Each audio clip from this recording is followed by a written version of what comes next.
Sheloman Byrd. Alright. So, how did you go about choosing what characters are like in the game? Because that's a lot, right? So we tend to look. We don't just look at who's the most popular. Like we actually look at both. I'll say it's actually a pretty good range of possibilities in terms of. It's a pretty good range of possibilities. So we look at both diversity, inclusion, gender, who's already interested from the IP, who we can make, frankly, a very cool character from. If there's ideas we have that might actually apply to a different character. It's a pretty extensive process, but at the same time, in the end, it pretty much comes down to, all right, is this going to be a character that the fans fall in love with? And if yes, okay, let's do it. If not, go back to the drawing board until we find one that actually. So it's a very sort of detailed and dedicated process. Those characters you did select, can you talk about what elements of them you think that fans will identify the most, why they should be excited? So obviously there's a little something for everyone in terms of like the full character range. I'm a huge fan of just DC and Justice League, so like being able to cast Kevin Conroy, being able to cast Joe Horn, being able to cast just Wonder Woman overall, looking at them and sort of just saying, here's the sort of starting core.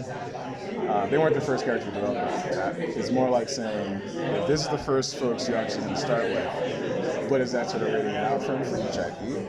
So, Game of Thrones, this could be Jon Snow, this could be Arya. Hanna-Barbera, that could be Yogi, that could be Jabberjaw, that could be a bunch of the other characters.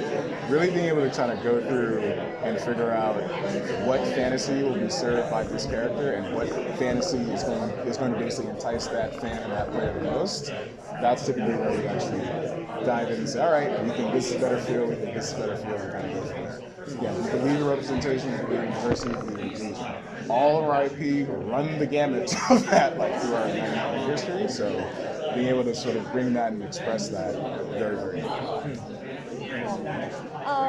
What was there were certain characters that you had, like Arya Stark was a huge one that I was excited for. Mm-hmm. Was there certain characters that was harder to get onto the roster? Or not necessarily. Like it's one of those cases where, like, as a fellow huge Arya Stark fan, we were just really excited to be able to get and work with Maisie, and she was amazing. So it's one of those cases where when we look at the roster and who can be in it, it's a long list. So it's good times. For player first games, a lot of industry veterans on that team, but at the studio, their first rodeo. Yep. How did that relationship come about, and what makes them the right team for this project? So the team basically is both really I can gush about these guys all day. So I'll try and narrow it down to one or two things. I think the very first thing is that there's an understanding of how you have to treat a player base, period. That understanding comes at different levels and comes at different scales. It's very different to treat a player base of 1,000 versus a player base of 100 million. The core of the studio pretty much comes from Legends. So Legends, that's one of the most popular games in the history of gaming, basically.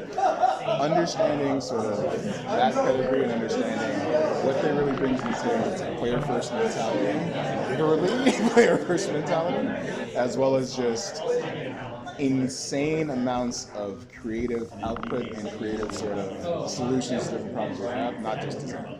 So in working with the team, and really it's been just a fantastic relationship, and watching the team both not just grow, but sort of even excel, exceed, and climb in the game, being able to come out and all sort of celebrate that reception has been pretty fantastic. Okay, so there's one character. Is there anyone that you haven't added that you're looking forward to in the future? That's a loaded question, because if I answer it, we will have a character. So I'll say we're here today to talk about the current roster. We have a lot of characters coming, and I'm excited about basically all of them. I grew up watching a lot of these shows. I grew up literally we were running home at 2 o'clock to get home to watch On Leather Wings from Batman animated series. Like, I didn't know there was a new Batman series coming out, and so someone literally at school was like, "Are you going to see the new?" I was like, "What do you mean? It starts in 10 minutes." Gone. So when we talk about that kind of thing, I love art. When I look at, say, Garnett Saws, like just watch them on YouTube and seeing she has a line she says to Batman where she sings it. It's, "I think you're just mad because you're single." So for those that know Steven Universe and sort of understand that, it's one of those cases where it's just ecstatic. So you're sensing that this is a hard question to answer. Yeah, it is, because I love them all, and because we can really sort of say, okay, who is next? It's a real question conversation. So that's one. It's gonna be fun. Sorry. What can you tell us about the fighting games? Because, obviously some of these characters, like the superheroes, lend themselves more easily than others. In the case of like Shaggy, for example.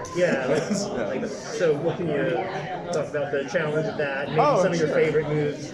So I'll say, obviously, we have a lot of characters we'll say very easily to imagine how this character will fight in fighting games. The other ones, not so much. So again, with Velma, her thing is the brain. Like, she's not going to get in and that's not her. It's not her style at all. At the same time, the core of her skills comes from her being really smart, helping her team, and that unbelievable sass. So she literally attacks you in game with sass. Like, she shouts out word bubbles, the sass hits you, etc., etc. So it's a very completely different sort of way to actually interpret, well, what would a detective actually play like? It's like different. She has a passive ability called snooping. Snooping basically has you collect like little miniature clues around the map. When you get 5, what does Velma do when it's time for the episode and we figured out the villain is? She calls the police.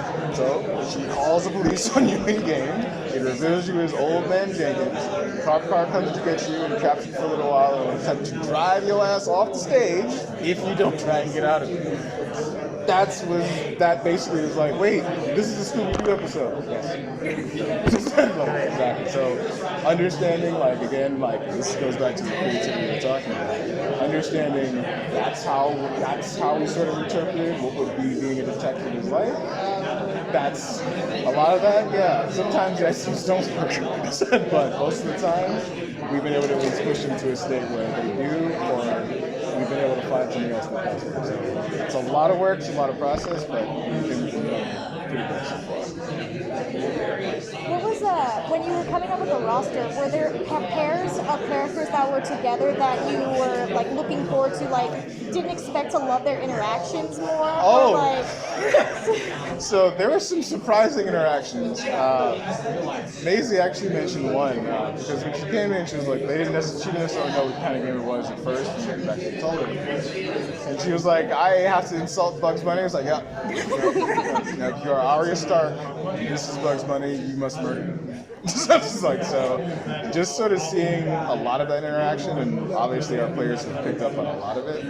That's actually one of the moments that will make us laugh out loud at some of the lines. Like, Bugs actually does have a line towards Arya where he asks her, "Will the North remember that after knocking her out?" So it's like